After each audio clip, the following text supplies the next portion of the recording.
Olá, tudo bem? Hoje eu vou falar de algo que é bem importante pra mim, algo que realmente me surpreendeu. Eu tava procurando algum assunto pra fazer vídeo e, como eu gosto muito de animações, fui lá e pesquisei as melhores animações da história ou algo do gênero. E, bem, tinham várias listas, e a maioria incluía filmes conhecidos como Up, Altas Aventuras, Branca de Neve e Homem-Aranha no Aranhaverso. Mas, enquanto via as listas, percebi que tinha uma animação que ficava entre as primeiras em simplesmente todas elas. E, sinceramente, eu nunca tinha ouvido falar. Mas resolvi dar uma chance. Então eu liguei a Netflix e assim começou a minha história com A Viagem de Chihiro.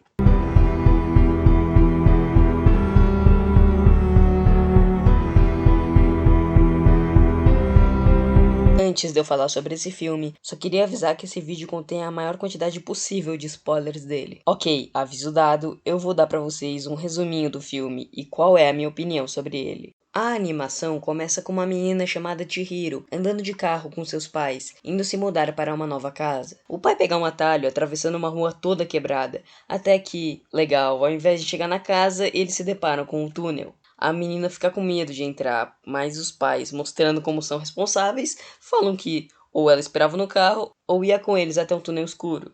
Bem, a menina escolhe ir com eles para dentro do túnel. Durante todo o percurso, a menina fica segurando a mão da mãe, até que, finalmente, a família chega no final do túnel, que dá para uma grande vila, aparentemente um pouco abandonada, cheia de barracas e restaurantes. Então, os pais simplesmente sentam em frente a uma barraca e se servem com a comida, exceto Chihiro, que, apesar de querer muito ir embora, observa uma construção muito bonita e acaba se afastando um pouco de seus pais.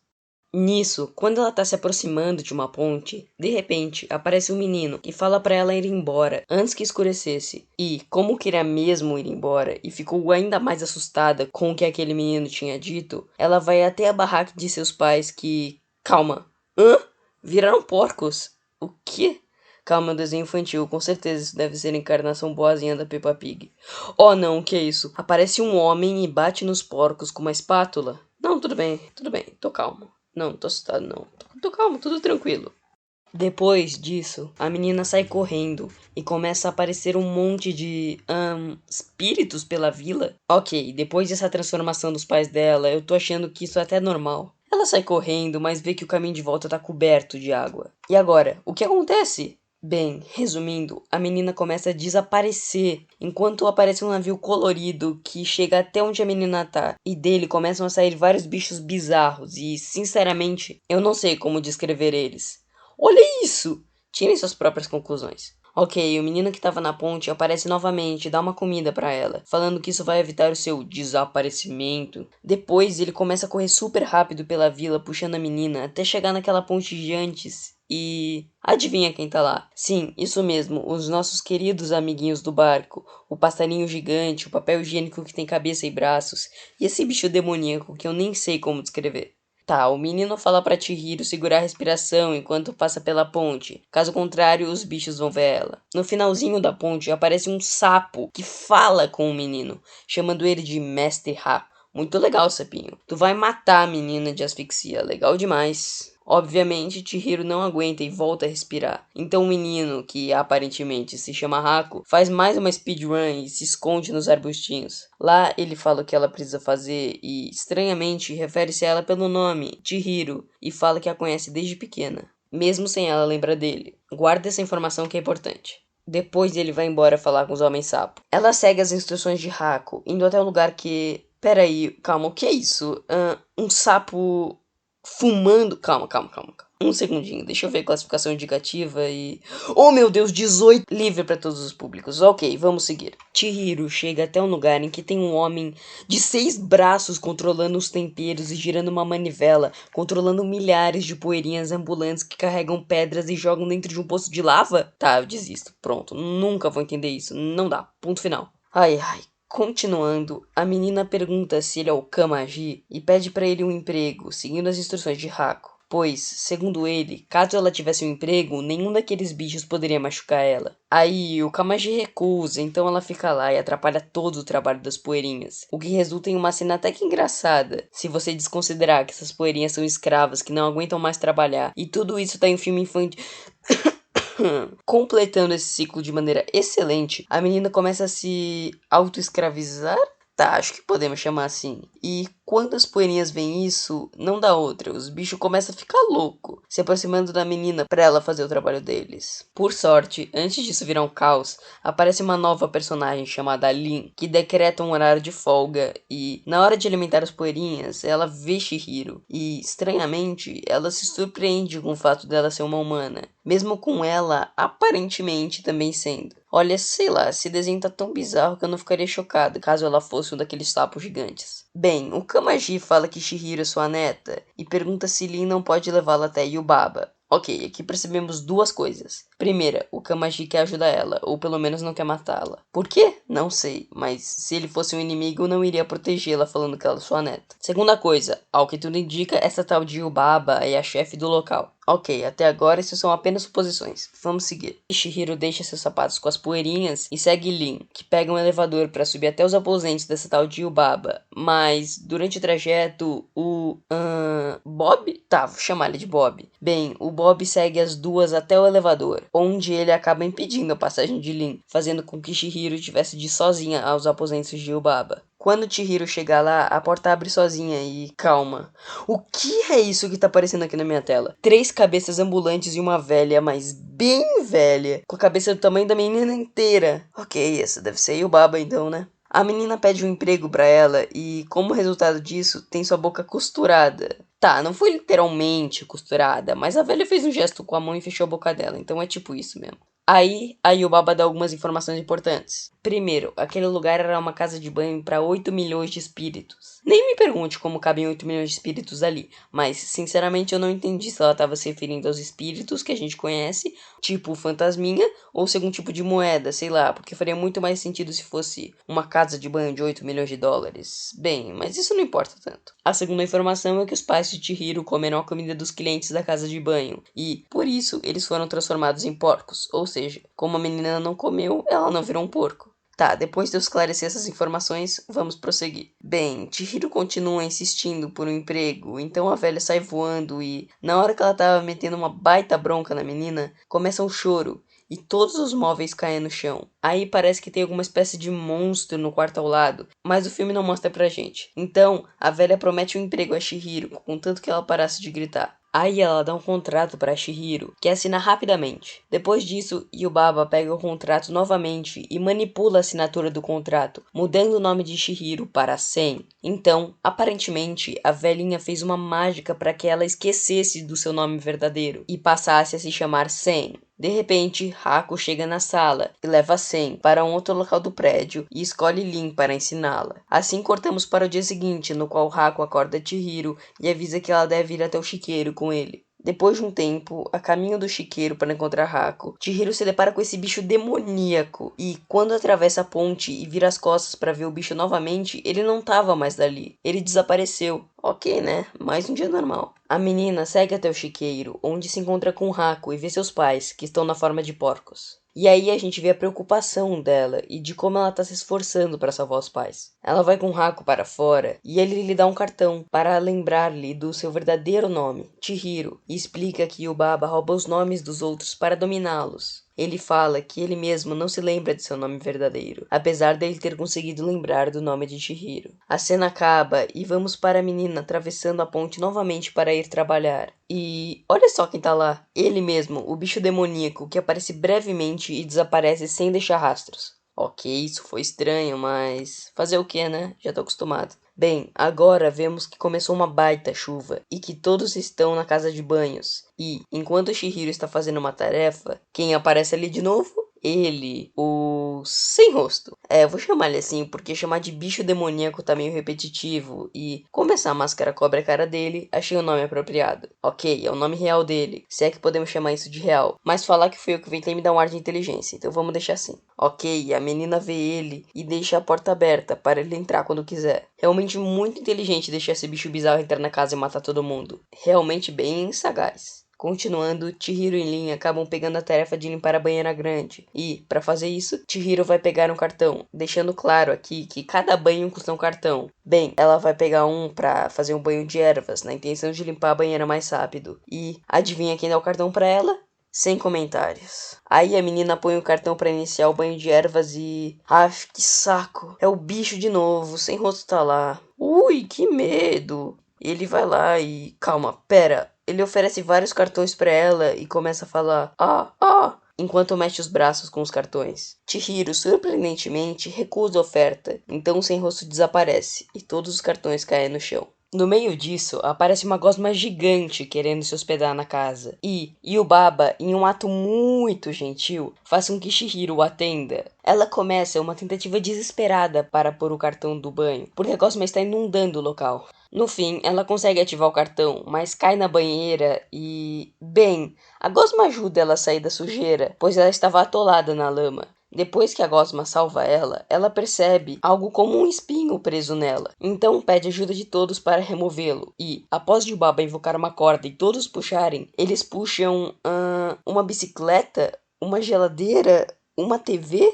Bem, sai um monte de lixo da gosma e, no final, acaba sobrando apenas um bicho voador feito de água. É isso mesmo, um espírito do rio. E ele dá uma espécie de esfera de comida para Chihiro, como um agradecimento. E sai voando para fora, feliz, deixando bastante dinheiro para eles. Então, todos comemoram. E, se prestarmos atenção, o Bob tá lá no fundo, também comemorando. Achou que eu não ia perceber? Ok, ninguém liga pro Bob, eu sei. Mas, indo pra próxima cena, vemos Chihiro conversando com o Lin. E Lin avisa que ouviu boatos de que Haku fez alguns trabalhos desonestos para Yubaba, mas são apenas rumores. Então cortamos para uma cena de um sapinho. Sim, é aquele mesmo sapinho que veio falando Mestre Haku na ponte e quase matou a menina asfixiada. Ele está andando tranquilo quando, de repente, o demônio, também conhecido como Sem Rosto, aparece simplesmente do nada e começa a dropar ouro da mão. Sério, sai um monte de pepita de ouro da mão do cara e o sapinho vai pegando e se aproximando cada vez mais do Sem Rosto, até que o bicho pega ele e engole. Não, calma. Eu fiquei simplesmente apavorado quando eu vi isso. Eu vi a droga da classificação indicativa e tava escrito que era livre. Aí vem um assassino mascarado que mata pessoas engolindo elas. Não, tudo bem. Sério, com certeza a criancinha ia ficar vendo de boa um troço desse. Ok, né? Prosseguindo, vemos Chihiro indo novamente pro chiqueiro, mas dessa vez com a esfera de comida que lhe foi dada pelo espírito do rio, na esperança de ser um alimento mágico que pudesse restaurar a forma humana de seus pais. No entanto, ela se depara com centenas de porcos e não acha eles. Aí vemos Chihiro acordando assustada, pois havia sido apenas um pesadelo. Desde já nós podemos ver a preocupação da menina, pois, caso ela falhasse, seus pais seriam porcos para sempre. Bem, quando ela acorda, tanto Lin quanto as outras empregadas já haviam acordado, o que era estranho, pois era bem cedo. Então Chihiro se depara com uma situação bem comum. Todos os empregados estão trabalhando e fazendo mais e mais comida loucamente, falando que havia um cliente esperando. E eu acho que vocês já sabem quem é esse cliente, né? Sim, o Sem Rosto, de novo. Ele estava dando ouro aos montes em troca de pratos e mais pratos de comida. Chihiro é a única que não se importa e vai para a varanda de seu quarto, quando consegue avistar uma espécie de dragão aquático que, bem, não é aquático, mas parece um dragão aquático. Ele tava voando pra fugir de uns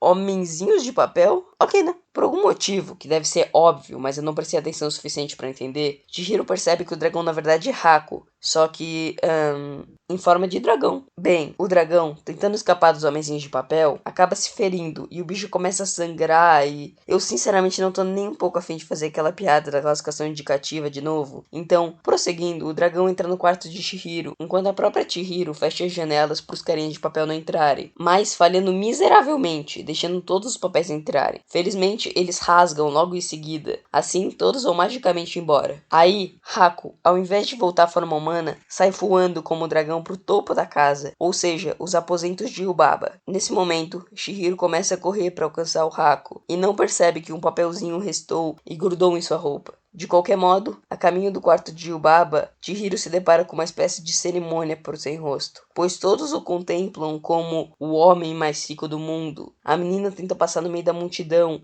e acaba ficando em frente ao Sem Rosto, e um homem sapo tenta impedir que ela fale com o nobre homem mais rico do mundo. Assim, o Sem Rosto arremessa o homem sapo para longe e começa a fazer aquele e de novo...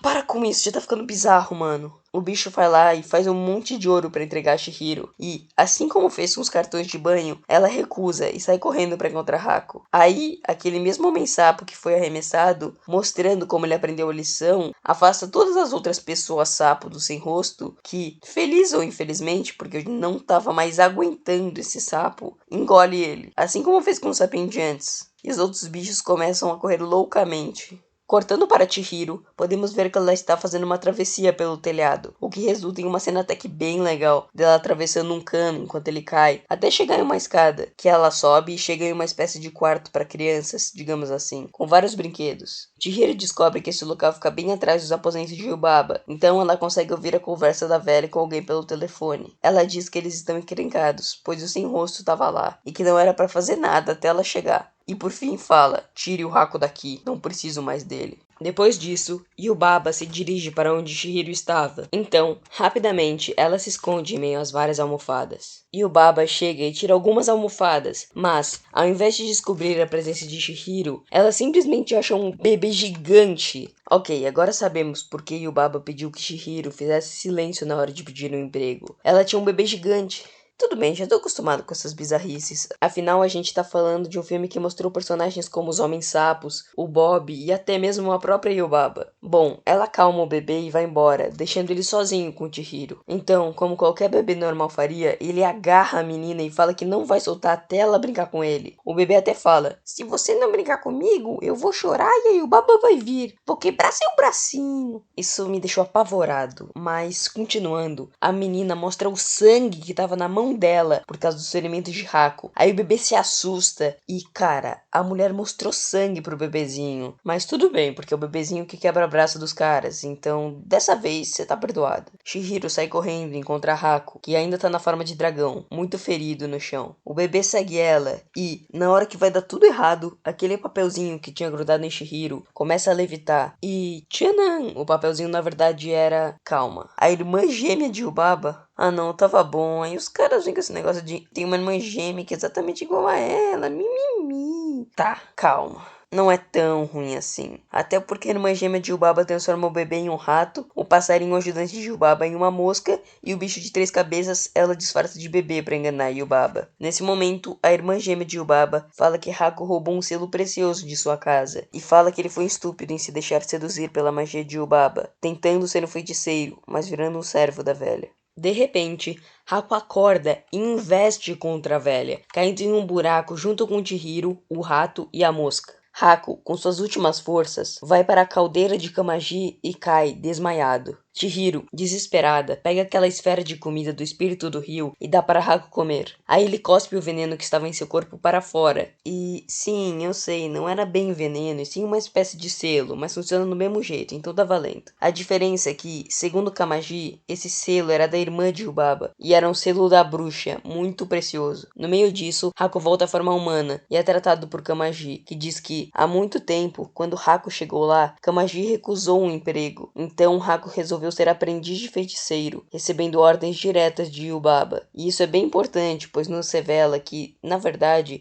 Hako estava sendo manipulado por Yubaba e fazia esses trabalhos sujos a mando dela. Ok, depois disso, Chihiro fala que irá devolver o selo para Zeniba e se desculpar, tentando salvar a vida de Hako. Assim, as poeirinhas, entendendo a situação, devolvem os sapatos que tinham guardado para Chihiro no começo do filme e somos surpreendidos pela chegada de Lin, que fala que Yubaba está furiosa e culpando Chihiro pela entrada do sem rosto. E vamos ser francos, ela não tá tão errada assim, né? Bem, em um gesto muito bonito, Kamaji dá a Chihiro um bilhete de trem que ele tinha guardado por 40 anos na esperança de um dia poder sair dali e, sem hesitar, ele dá o bilhete para ela. Aí Chihiro parte, prometendo que iria salvar Hako. Quando chega no salão principal, vê que a situação não está nada boa. Um homem-sapo fala que Yubaba estava tentando controlar o sem-rosto, mas ele só queria falar com Sen, lembrando que todos ainda a chamavam assim, pois seu nome foi trocado. Sen fica de frente com Yubaba, que fala para ela entrar, sem não antes perguntar que ato nojento era aquele que ela estava levando com ela, sem saber que, na verdade, era seu bebê transformado. Bem, Chihiro fica sozinha com Sem-Rosto, que lhe oferece várias coisas, mas Sen recusa e pergunta de onde ele veio e se ele tinha família. Ele fala que é sozinho e que quer ficar com Sen, lhe oferecendo cada cada vez mais ouro. Então, Sen dá o último pedaço das suas esferas de comida mágicas para o Sem Rosto, que fica meio doidão e começa a vomitar um monte de gosma e correr atrás de Sen, praticamente imparável, pois nenhum golpe de Yubaba conseguiu derrubá-lo. Ele persegue a menina pelas escadas, mas o efeito da esfera de comida se intensifica, fazendo ele vomitar os carinhas que engoliu, também conhecido como: olha, nós ressuscitamos o pessoal, é livre para todos os públicos, ninguém morreu, tá aqui, ó, ele cuspiu todo mundo de volta. Aí, o bicho, cada vez menor e menos poderoso, continua perseguindo Sen, até ela entrar em um barco para ir até a estação de trem com o Lin. Então,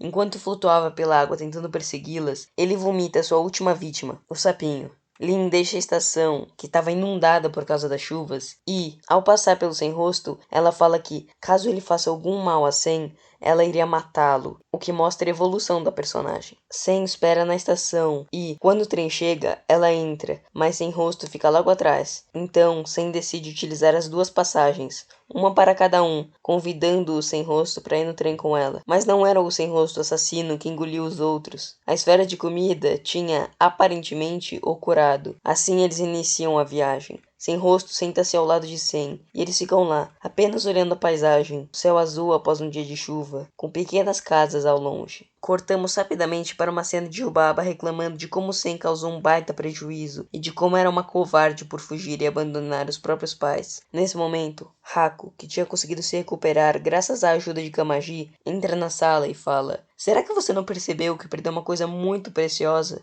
A velha fala que ele está ficando cada vez mais atrevido. No entanto, os dois olham para o bebê ao mesmo tempo e veem ele devorando toneladas de comida. A velha finalmente percebe que seu bebê havia sido trocado. Ela fica em pânico e todo o ouro dado pelo Sem Rosto vira terra. Ela sai correndo desesperada para salvar o bebê, procurando entre os brinquedos. Mas Saco avisa que o bebê estava com Zeniba, sua irmã gêmea. Por fim, ele fala que pode trazer seu bebê de volta, contanto que ela devolvesse Sen e os pais dela para o mundo dos humanos. Bem, voltamos a Chihiro, que está no trem com Sem Rosto, e eles finalmente chegam ao seu destino. Eles percorrem uma trilha até a casa de Zeniba, que convida eles a entrarem, e Chihiro devolve o selo a ela, que revela que o selo foi criado por Yubaba para controlar Haku durante suas missões. Chihiro também pede para devolver o rato e a mosca às suas formas originais, de bebê e pássaro, mas ela faz uma outra revelação. Esse feitiço já estava quebrado há muito tempo, ou seja, ambos poderiam ter voltado à sua forma normal, mas optaram por manter a atual para poder ir na aventura com Chihiro Sem Rosto.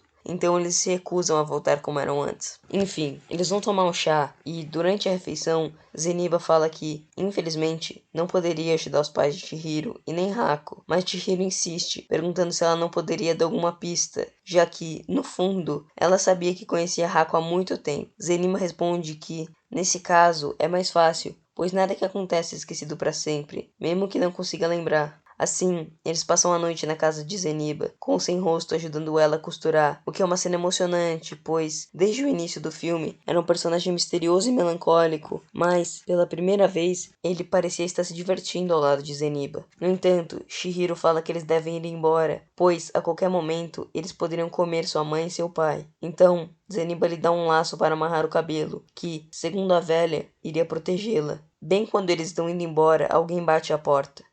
Vemos que é Haku, já curado na sua forma de dragão. Antes de partirem, Zeniba convida Sem Rosto para ficar e tornar-se seu ajudante. Ele concorda. Por fim, Chihiro decide contar seu verdadeiro nome. A velha fala que é um lindo nome e que ela devia cuidar bem dele. Aí Chihiro, o rato e a mosca saem voando em cima de Haku e, quando montam em Haku, ela se lembrou de como havia conhecido ele. Muito tempo atrás, uma vez, quando ela era pequena, ela caiu em um rio e não morreu afogada por um grande milagre. Esse rio se chamava Kohaku. Esse era o nome dele afinal, Kohaku. O dragão começa a se despedaçar, até sobrar apenas Kohaku e Chihiro, caindo do céu, parando poucos centímetros antes do mar e voando para o alto. Depois de algum tempo, eles conseguem chegar na casa de banhos, onde se deparam com Yubaba, ao lado de alguns porcos, e todos os residentes da casa os esperando. Primeiro, o rato se aproxima de Yubaba e se transforma novamente em bebê, que fala para ela devolver aos pais de Chihiro. Afinal, ele tinha se divertido muito. Contra sua vontade, a velha fala que irá devolver os pais de Chihiro, contanto que ela adivinhasse quais os porcos eles eram. Ela só tinha uma chance. Chihiro observa atentamente cada um dos porcos, e por fim fala: Não adianta, meus pais não estão aqui. Aí todo feitiço acaba, e todos os porcos viram humanos novamente. Nenhum deles era seu pai ou sua mãe. Ela tinha acertado. O contrato de emprego de Chihiro some das mãos de Yubaba e todos comemoram. Chihiro agradece a todos e vai com Kohaku até a entrada da vila, o mesmo local onde tempos atrás tinha estacionado com o carro de seus pais. Eles se despedem. Kohaku fala que vai ficar bem, agora que tinha seu nome de volta. E Chihiro vai embora para se reunir com seus pais novamente, voltando pelo mesmo túnel que uma menina assustada tinha passado antes. Mas, dessa vez, sem olhar para trás. E esse é o fim do filme A Viagem de Chihiro. Olha, esse filme tem milhares de interpretações possíveis, mas agora eu vou dar para vocês a minha interpretação sobre todas as mensagens presentes no filme. Então, vamos começar. Para mim e para a maioria das pessoas, ficou clara a mensagem sobre a poluição. Essa é uma mensagem meio curtinha, mas podemos ver claramente quando aquela gosma chega na casa de banhos. Ela, na verdade, era um espírito do rio, porém completamente imundo, pois foi jogada muita sujeira no rio em que ele vivia, poluindo. E aí podemos ver que o rio fica irreconhecível, passando de algo belo para algo deplorável. Podemos também identificar facilmente uma mensagem em relação à ganância. Podemos ver que, quando Sem Rosto começa a dar ouro para todos, eles começam a bajulá-lo, todos exceto Chihiro, que, assim como recusou os cartões para o banho, também recusou o ouro e, como resultado, foi uma das únicas a não ser enganada, pois, depois de pouco tempo, o ouro se transformou em terra. Vemos também a importância da individualidade que o filme nos apresenta, com Yubaba roubando os nomes das pessoas, tirando delas uma das coisas mais preciosas na vida, sua individualidade. Chihiro, por um momento, pensou realmente que fosse Sen, e Haku ficou por muito tempo sendo controlado por Yubaba, mas, quando lembrou de seu verdadeiro nome, pôde se libertar. Podemos observar a mudança de Chihiro ao longo de sua viagem, pois, no início, fica com muito medo de ir para a vila, mas, no final do filme, podemos ver ela, mesmo com centenas de monstros ao seu redor, sem medo algum, pois ela estava determinada a salvar sua família, a família que ela tinha perdido quando entrou na vila. Mas, graças às amizades de Lin, Haku, Kamaji e até mesmo Sem Rosto, ela conseguiu a coragem para amadurecer e salvá-los. Finalmente, ela estava entendendo a situação. Na vida, ocorrem muitas mudanças e precisamos nos adaptar. E, para isso, precisamos permanecer juntos, mesmo diante do pior dos momentos, assim como fez Chihiro em sua grande jornada para se tornar uma pessoa melhor.